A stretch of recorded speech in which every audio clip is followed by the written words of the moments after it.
بینندگان عزیز و گرامی قدر، این نخست برنامه است که از طرف کارمندان دانشمندان سردکس علمی انسیکلوپدی ملی تاجیک سازمان داده می شود و من اندیشه می کنم که شما از این پیک نوروزی خوشنود خواهید شد و این مژدگانی برای شما بشارت خوبی خواهد بود.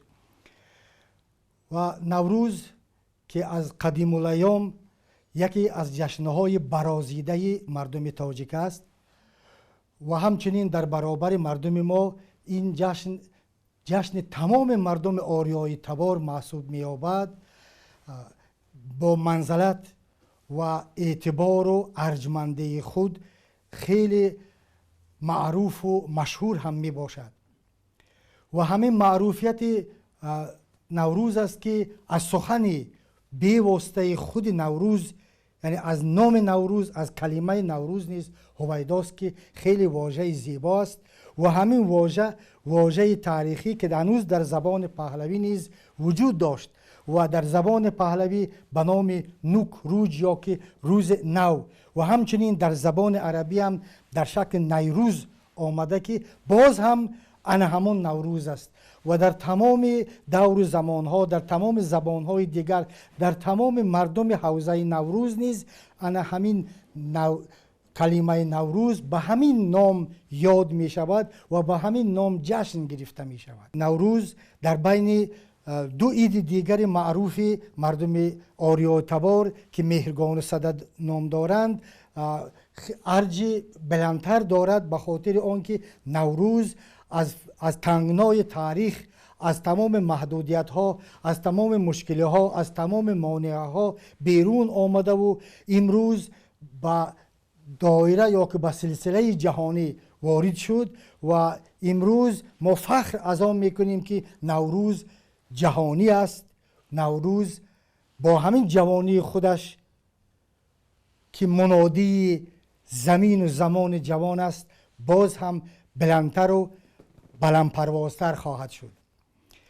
در برنامه ما طوری که یادآور شده بودم دانشمندان سردکسیا حضور دارند و هر یکی درباره هر یک جشن، درباره هر یک تعامل، رسم، رسوم، رمزها و اساطیرهای نوروزی معلومات خیلی کافی دارند و من میخواستم که بیننده های عزیز را با این جشن فرخنده از نزدیک توسط این دانشمندان شناس نمایم.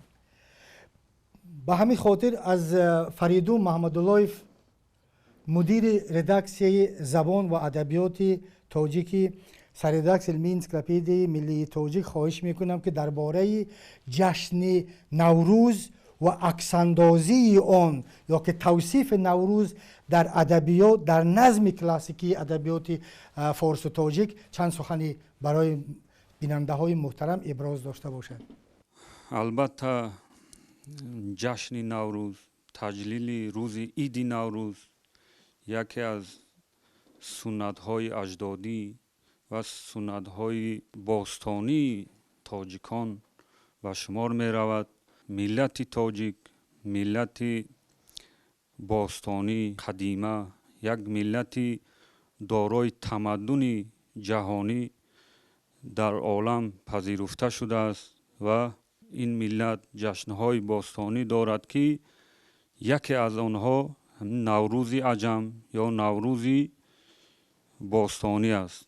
ملت تاجیک دارای یک ادبیات برجسته، دارای یک ادبیات غنی است که با واسطه نمایندگان برجسته آن از خود استاد رودکی، ابو عبدالله رودکی سر کرده تا عینی و بعد موضوع نوروز، موضوع جشن نوروز، بیدار شوی طبیعت، زنده شوی طبیعت، وصف گل، وصف بلبل، احیا شوی طبیعت یکی از موضوعهای محوری ادبیات ملت تاجیک بوده است و می باشد. عین زمان آنها در هر مورد به هر وسیله با استفاده از واسطه های تصویری بدیعی، با استفاده از امکانیت ها و اقتدارهای نظم کلاسیکی در هر دور و زمان аз замони бостон то ба имрӯз васфи наврӯза ё мавзӯи наврӯзро матраҳ карданд.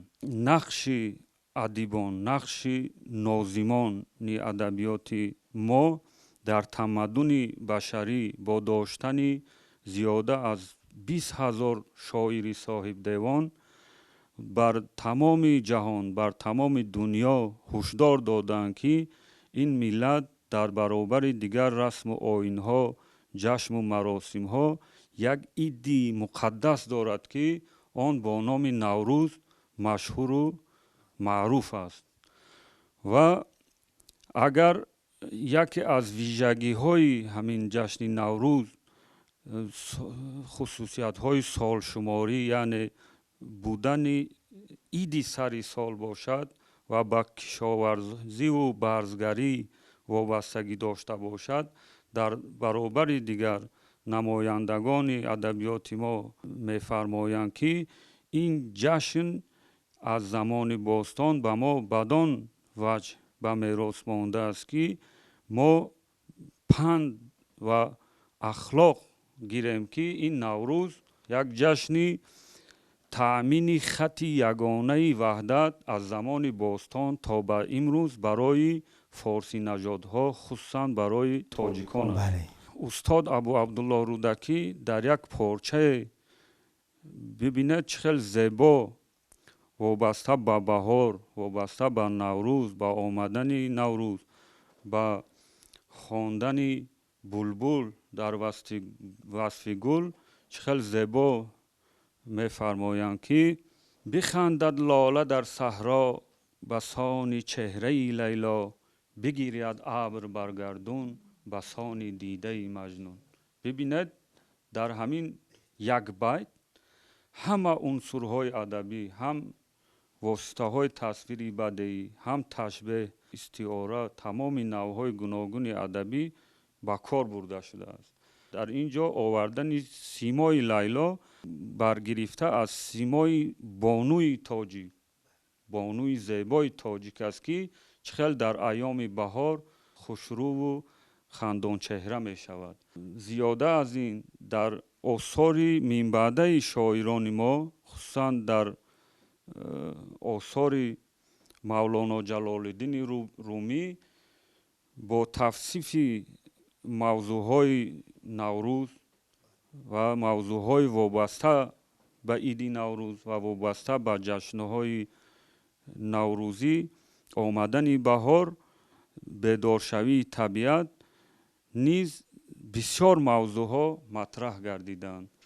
худи мавлоно ҷалолиддини балхӣ баҳорро мавзӯи ирфонӣ мебахшад ва дар ҷое мегӯяд, ки аз баҳорон кай шавад сарсахт санг, хок шав то гул бирӯӣ ранг ранг. яъне мегӯяд, ки ҳарчанд дар баҳорон унсури асосии табиат, яъне хок нарм мешавад ва хок созанда мешавад ва аз дили хок ҳар рангу ҳар гулу гиёҳ мерӯяд, вале санг тағйир намеёбад. як диди мушкифонаи мавлоно дар он зоҳир мегардад, ки шумо аз баҳор, аз омадани наврӯз ибрат бигиред ва нарм шавед ва ҳамчун гул бошед, ки ба ҳар рангу бӯй шумо дар ҷомеа гули сари сабад бошед. дигар аз ин дар адабиёти минбаъда, дар адабиёти муосир ва дар адабиёти даврони истиқлолият бо вуҷуди ҳар авомил ҳамин анъанаҳо идома ёфт ва имрӯз низ дар осор ва ашъори намояндагони адабиёти муосир аз устод Айнӣ Саркарда то Низом Қосин ва дигарҳо шоире кам пайдо мешавад, ки дар васфи наврӯз, дар васфи баҳор, дар бораи эҳёшавии табиат шеъре ё порчае суруда набошад. ба воқеият ҳам адабиёти классикии мо моломоли наврӯз аст. аз ибтидо то интиҳо ҳеҷ як پهلوی پرنظافت نوروزی باقی نمانده است که این یا آن شاعر آن را در ایجادیات خودش وصف نکرده باشد و شاعر را شاید کم پیدا کرده توان که با نوروز شعر نبخشیده باشد، زیرا که نوروز بدون آن که این احیاگر طبیعت است، احیاگر تمام جماد و نبات است، همچنین احیاگر دلهای انسان هم است که گفتند نوروز شد و لاله خوشرنگ برآمد، بلبل به تماشای دف و چنگ برآمد، مرغان هوا جمله به پرواز درآیند، مرغی دل من از قفسی تنگ برآمد. در برابر آن که مرغان هوا دلشان به تپش آمد و بال و پرزنان به هوا بالا شدند، سبزه ها از زمین روستند، دل انسان نیز همچنین سبزید، دل انسان نیز همچنین به طبیعت پیوست. یعنی که احساس و احتراساتی که انسان داشت در همین نوروز تجسم خودش را پیدا می کند و شاعران ان همین نزاکت را پیدا کرده و در شعرهای خودشان وصف کردند. وابسته به همین که نوروز در طبیعت و در جمعیت و در اجتماعیات یک منزله و یک مرتبه معینی را کسب کرده است، این سبب از آن دارد که مردم به آن اعتماد و اعتقاد دارند و چون اعتماد و اعتقادی به اندازه به نوروز دارند، در برابر همین باورهای انسانی نیز افزوده اند و مردم باورهای بسیاری را در نوروز مشاهده میکنیم که آنها فال نیکی آدمانند و به همین توسط آمال و آرزوی خودشان را مردم میرسانند به دیگرها در همین نوروز. در حقیقت شما راست گفتید، نوروز یکی از کهن‌ترین جشن‌ها و یکی از پدیده‌های بزرگ فرهنگی سنتی نیاگان ما میباشند. در طول گسترش و انکشاف این جشن بزرگ باورها، رمزها، فالگویی‌ها و پیشگویی‌های اعتقادهای زیاد عرض هستی کردند. این اعتقادها وابسته به جنبه‌های گوناگون نوروز هستند و مربوط به مراسم‌های گوناگون نوروزی میباشند. پیش از همه خود نوروز یکی از خصوصیت‌های اساسی نوروز این تازگی، پاکیزگی، صافی، بی‌آلایشی میباشد. بنابر همین هم مردم با تمام جدیت بر وقت پیش از فرارسی نوروز برای خوبتر و سزاوارتر تجدید نمودن آن آمادگی میگرفتند. به طرز انفرادی جویها، جویبارها، کوچه ها، خانه های خود را پاکیزه آزاده میکردند. دیوارهای فرتوت را آباد میکردند، پنجره ها را سفید میکردند، هم ترمیم میکردند. همه این به آن امید بود که آنها به سال نو با تمام تازگی، هم تازگی روح و هم تازگی محیط زندگی بگذرند و این یک اعتقادی آنها بود. دیگر بخش اعتقادهای مردم نسبت به نوروز این مربوط است به پیشگویی انفرادی چگونه آمدن نوروز یا که سال نو است. مثلا اگر کسی آواز قورباغه را میشنید، زود یک مشت خاک را گرفته به خانه می آورد و آن را میکشد. اگر از درون آن کرم پیدا شود، فال میگرفت که این سال سالی به خاصیت می آید. ولی اگر از درون آن سنگچه و دیگر ریگ برآید و کرم پیدا نشود، این سال سالی وزنین پیشگویی کرده میشد. اگر پیش از نوروز یا که در عرفه نوروز رعد و برق شود، ساکنان زود به بالای بام برآمده از موری قاشق یعنی چمچه را به درون میپرتافتند. بعد فرامده میدیدند اگر این قاشق رو به پایان باشد، اگر فال میگرفتند که سال خوب میشود، سال کشتی کشاورزی، کشتی دهقانی ثمره خوب میدهد. ولی اگر دهان قاشق واز به بالا باشد، فال میگرفتند که سال خشک میشود، سال کم بارش میشود و زندگی مردم آنقدر هم خوب نمیشود. در بعضی منطقه ها پیشگویی میکردند اگر بینند که تورنه ها خیلی بلند به نظام پرواز کرده رفته ایستادن، فال میگرفتند که سال آنقدر سالی به خاصیت یا که نیک نمی شود، ولی اگر تورنه ها پس پرواز کنند آنها شاد می شدند و باور داشتند که این سال سالی سری و پوری می شود و مردم زندگی خوش را به سر می برد. همچنین در بعضی منطقه های دیگر اگر لخلق را از پیش بینند فال نیک می گرفتند، ولی اگر لخلق را از پشت بینند باز هم به هم باور بودند که سال آنقدر سالی خوب و سالی سری پوری نخواهد شد. در یغناب چنین یک رسمی بود که اگر کسی از بالای دیه از پایین دیه به اون دیه وارد شود حتما او را می‌داشتند، سر روی آن را با برفا چیز می‌کردند، گویا جزا می‌دادند، چون که گویا با آمدنش وی آنقدر فیض و برکت نمی آورد، زیرا برف بارشات چیز در بلندی ها می شود. آدمی که از بالا می آید در نزد آنها منزلتی بیشتری داشته است. باورهای هستند که مربوط به تندرستی هستند، یعنی که با اجرای آنها مردم آرزو میکردند که در سال نو تنصیحت باشند، سلامت باشند. در عرفه نوروز در خانه یگان ظرف شکسته لب پریده یا که تق رفته را نمیگذاشتند، چون که اینها رو خاصیتش بد میگفتند. با سال نو با ظرف و چیزهای نو میگذاشتند. یا دیگر یک مراسمی بود که کوزه شکنی بود. مردم کوزه های کهنه را میشکستند و کوزه های نو میخریدند و در آن آب میگرفتند که همین آبشون هم تازه باشد، زیرا آب همش رمز آبادانی، رمز حیات، رمز صافی پاکی و غیره و هاکذا بود. در مراسم جفت براران مردم حتما به شاخهای گاو روغن میمالیدند و در بعضی جاها به هر شاخ گاو نان میخلاندند یا که برزگاه نان میدادند که این رمزی سیروی و پرینه سالی با برکت آمدنش بود. در بعضی جاها تا حتی در وقتی که بابای دهقان یک دو آگر زمین را میراند، مردم نشسته نانها را پاره میکردند و بالای همون جفت هوا میپرتادند یا که با نان همدیگر را میزدند و دیگرها چیده او را جمع کردن میگرفتند. این هم به اون خاطر بود که سال نو سالی سیری و پری باشد. در سال نو سفیدگوزینی، یعنی که اعتبار زیاد دادن بر رنگ سفید یکی از چیزهای مهم بوده است.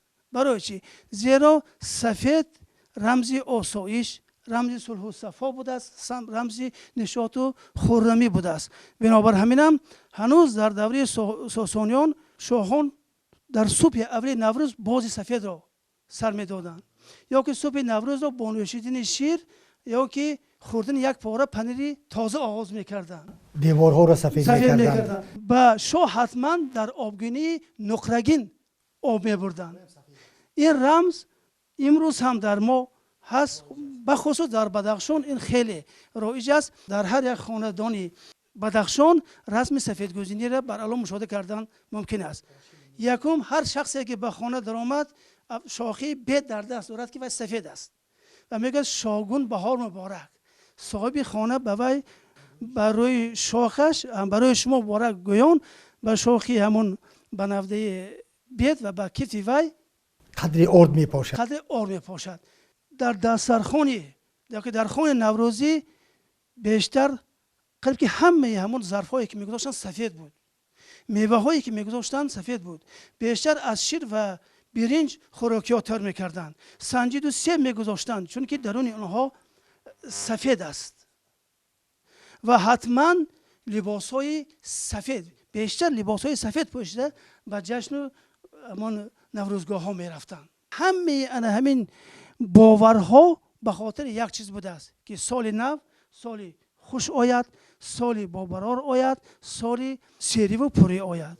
باورهای مردمی هرچند در نظر اول ظاهراً خیلی پریمیتیو یا که ساده و عادی باشند و نفرها گمان میکنند که این یک اندیشه عامی است، ولی در اصل اینها چون از مسیر تاریخ گذشتند، سالیان دراز اینها در طول تاریخ آزموده شدند و اکثر این باورهایی که هستند اینها از تجربه تاریخ هستند و امروز ما شاهد آن میشویم که اکثر این باورهای مردمی واقعیت دارند و حتمی مردم دیگر اونها را رعایت میکنند.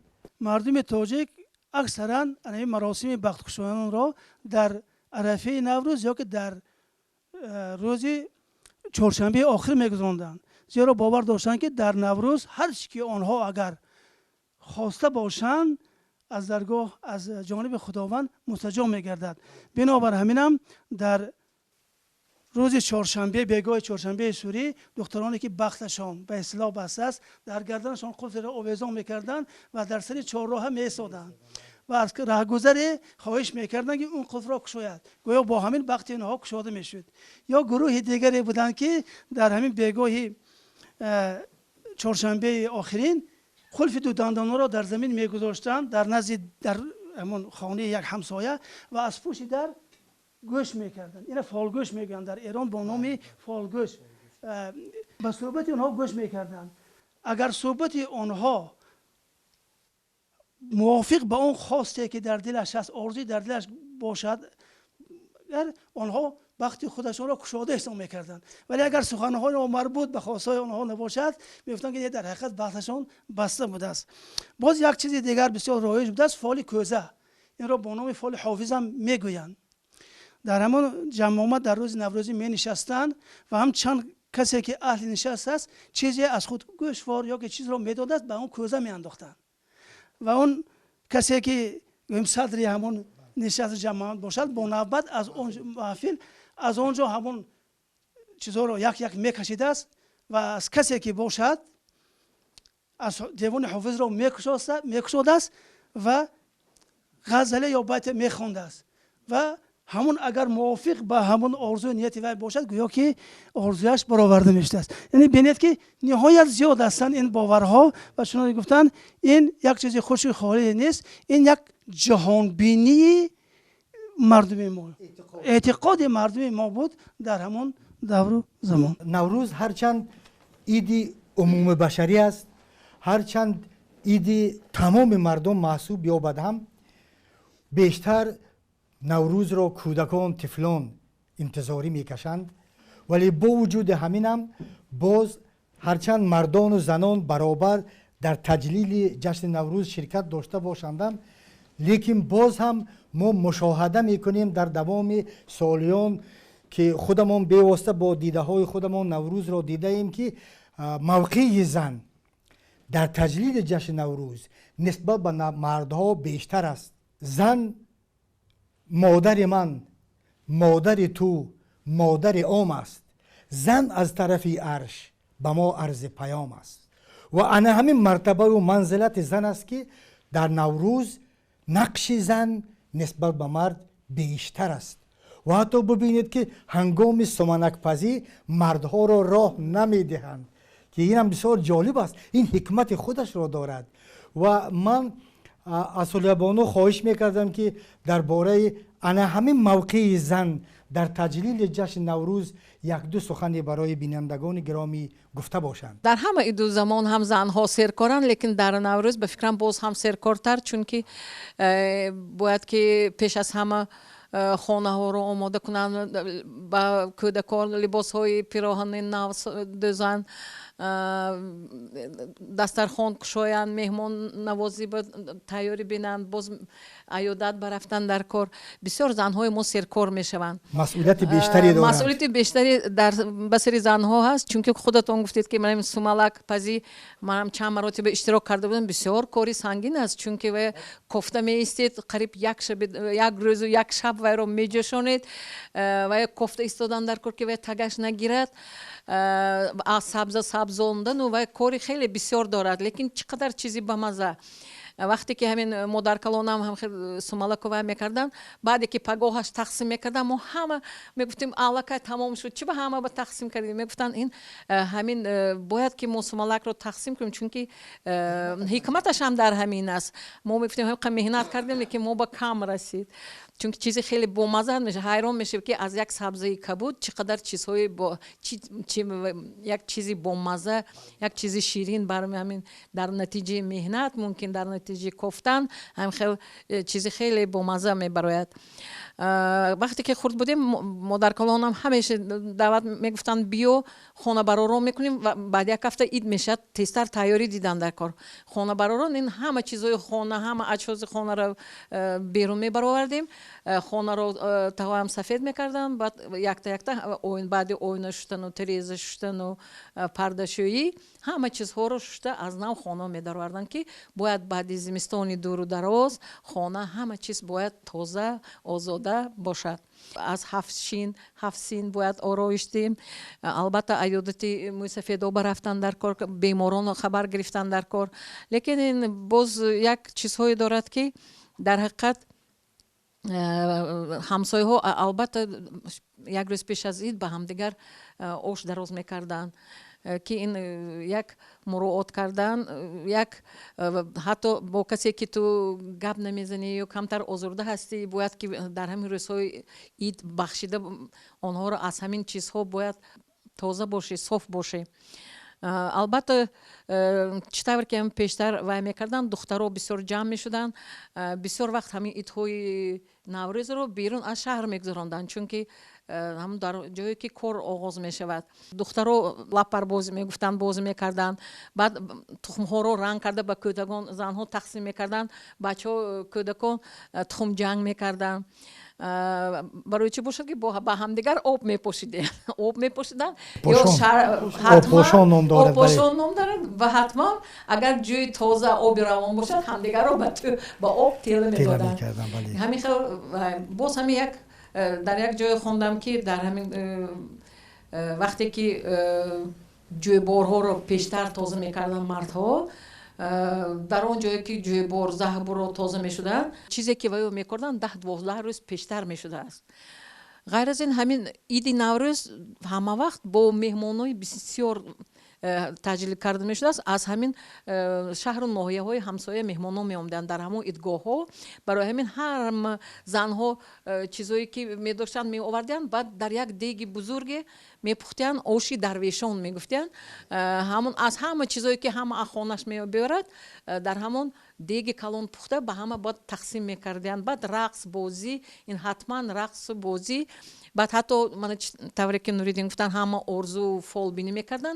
در این وقت حتی زنهایی که کودک ندارن همون با فال و بنیت برنج پخته می آوردن که همه با تقسیم کرده برنج، شیر برنج بفکرم که همه ارزو نیتشان برسن. در حقیقت زن ها سرکار می شوند، چون که من امسال چند سال است که عید نوروز به عید فهرست عیدها داخل شده، یک روز نه، 2 روز نه، 4 روز ما قید میکنیم، با روزهای فراغت با وضعیت‌تر میشد. زنها در این روزها البته با قبول مهمان ها، با عیادت، با رفتن به مهمانی و بسیار کارها مشغول میشوند. از یک کدبانوی بسیار ورزیده پرسیدن که همه در همین دیگ همین یک مواد می اندازند، گوشت، روغن و دیگر مواد می اندازند، لیکن این خوراک های شما، طعام های شما خیلی بامزه ترند نسبت به دیگر طعام هایی که دیگر کدبانوها می پزند. جواب داده است که من علاوه به اون مواد ضروری که به دیگ انداخته می شود، همچنین محبت خودم را در دیگ می اندازم. و من می خواستم که شما درباره حکمت طعام های نوروزی یک دو سخنی گفته باشید. معلوم است که در عالم تمدن خلقی و ملتی رو بینشان از تاریخ، فرهنگ، عرف و عادت، رسم و رسوم و دیگر ارزش های ملی که توسط آنها چهره و سیمای حقیقی ملت معرفی کرده می شود تصور کردن غیر امکان است. باعث خوشبختی و سرفرازی ما مردم تاجیک است که نوروز بزرگ ما، عید اجدادی ما به مجرای تمدن جهانی وارد گردید و کنون این عید اجدادی زبان مشترک میلیون ها ساکن سیاره است که این افتخار برای صاحبان نوروز است. و اینجا من میخواستم بگویم که نوروز این یک بزرگ جشن نیاگان ما است. این اطمینان کامل بر آن داریم که این بزرگ عید پساوندان ما خواهد شد. عید منوچهر و جمشید است، идест ки онро ҳамагон новобаста аз касбу кор, новобаста аз синну сол, пиру барно бесаброна интизорӣ мекашанд. ва бахусус тараддуди бонувон дар арафаи наврӯз бештар мешавад ва ман агар бинандагони азиз бо ман розӣ бошанд ва агар хато накунам, дар таҷлили наврӯз саҳми бонувон, аз мардум мазарат мепурсам, саҳми бонувон бештар аст. ин воқеият аст. ва зеро занон дар амин ид бисёр серкор мешаванд, аз тозаву тамиз кардани хона то густурдани хони наврӯзӣ.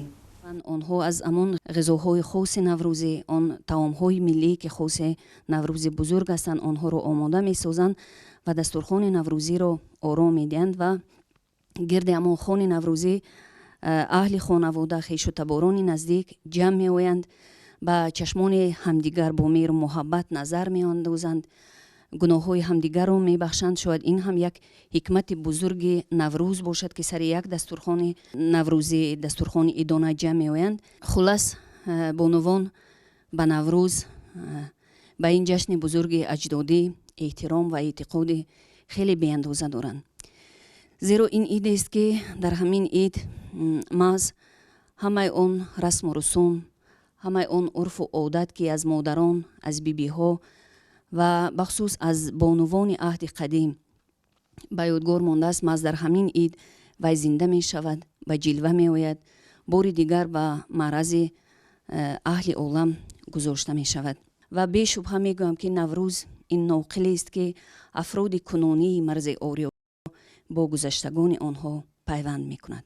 дар урфият мегӯянд ки роҳ ба сӯи дили мард аз тариқи меъдаи ӯст ва азбас ки дар наврӯз бонувони азиз лазизтарин ва гуворотарин хӯрокҳои ё таомҳои наврӯзиро омода мекунанд, албатта меҳри мардҳо ҳам нисбат ба онҳо афзунтар хоҳад шуд. таомҳои парҳезида. бале бале наврӯзро бидуни асотир, бидуни мифология тасаввур кардан нашояд. зеро ҳар кашфиёте ки мардуми оддӣ, донишмандон ва муҳаққиқон барои худ дар наврӯз карданд, аз тариқи асотир сурат гирифта.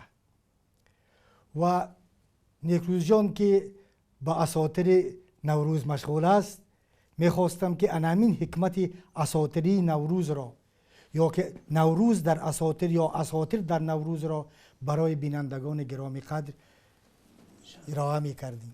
лозим ба ёдоварист ки наврӯз бо он ҳама шаҳомату бузургӣ ки дорад, дақиқан аз кадом сол шурӯъ шудааст маълум нест.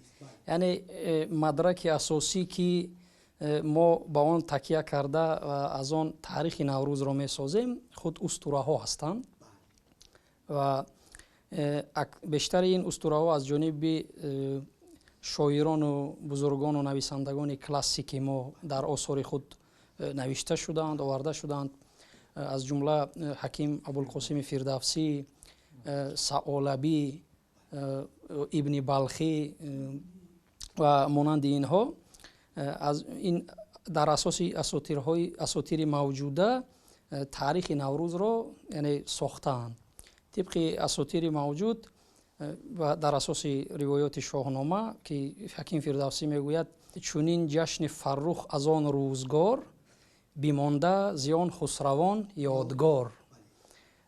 ҳаким фирдавсӣ дар маҷмӯъ агар бигирем, тамоми бузургони мо, классикони мо аз рӯи мазмуни асотире ки овардаанд, ҷашни наврӯзро ба яке аз ду нафар подшоҳони пешдодӣ, каюмарси пешдодӣ ва ҷамшед ва шоҳ ҷамшед нисбат додаанд.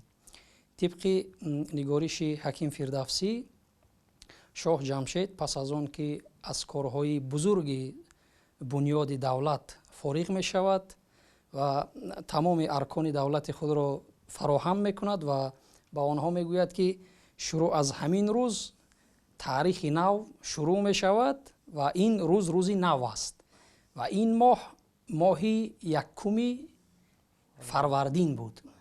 фарвардин номи яке аз фариштаҳост ва дар тақвияти суханони овардаи ҳаким фирдавсӣ аз ҷумла дигар мутафаккирон ҳам саолабӣ ҳам гардезӣ ва ибни балхӣ ҳам монанд ба ривоятҳое ки аз ҷониби фирдавсӣ оварда шудаанд зикр мекунанд бо андаке тафовут вале айнан бо чунон мазмун.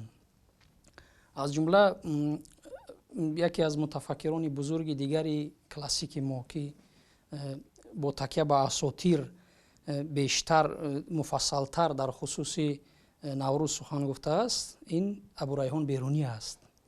ӯ мегӯяд чун ҷамшед ба тахти шоҳӣ нишаст ва корҳо кард ки бузург буданд ва фармуд ки ин рӯзро рӯзи нав бигӯянд ва солшуморӣ ва таърих аз он кунанд. наврӯз нишонаи сол аст.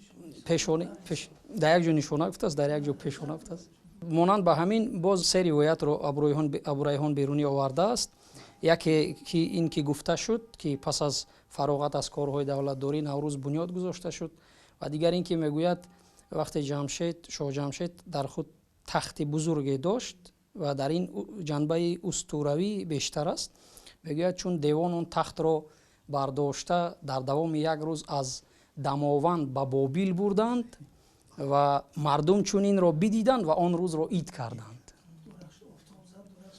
ва ривояти сеюм низ чунон ки устод ҳоло зикр карда истоданд чунин аст ки мегӯянд тахте дошт аз зару зевар ороста ва чун дурахши офтоб ба он тахт расиду ҷило дод, мардум онро диданду дар тааҷҷуб шуданд ва онро ид гуфтанд ва онро ҷашн гирифтанд.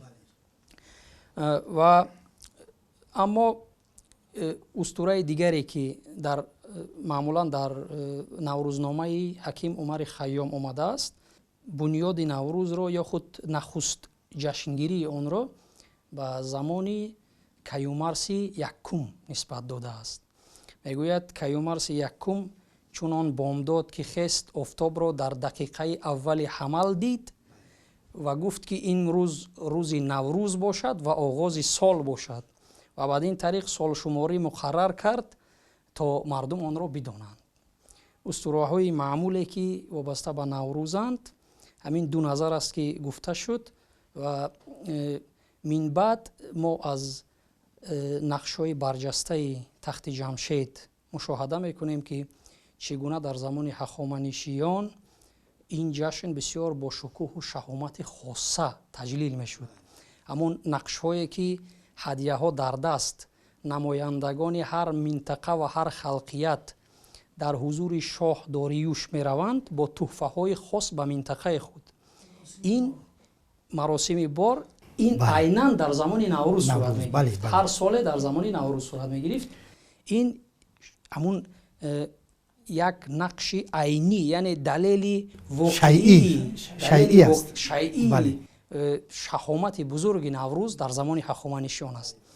чун таърихнигорон ҳам мегӯянд пас аз забт шудани эронзамин аз ҷониби юнониҳо андаке шаҳомати наврӯз коста гардид, вале пас аз сари қудрат омадани сосониён махсусан дар шаҳри Истахр ин ҷашн бо як шаҳомати хоса таҷлил мегардид ва аз ҳамон замон то ин ҷониб ҳамин шаҳомати худро ин ҷашни бузурги миллати тоҷик нигоҳ доштааст, аз даст надодааст. бале бинандагони гироми қадр, расидем ба фарҷоми барномаи бомдоди наврӯзӣ қисми аввал. инҷо донишмандони донишномаи миллии тоҷик ки ҳузур доштанд суханои хеле хуб гуфтаниро барои тамошобинони азиз иброз доштанд.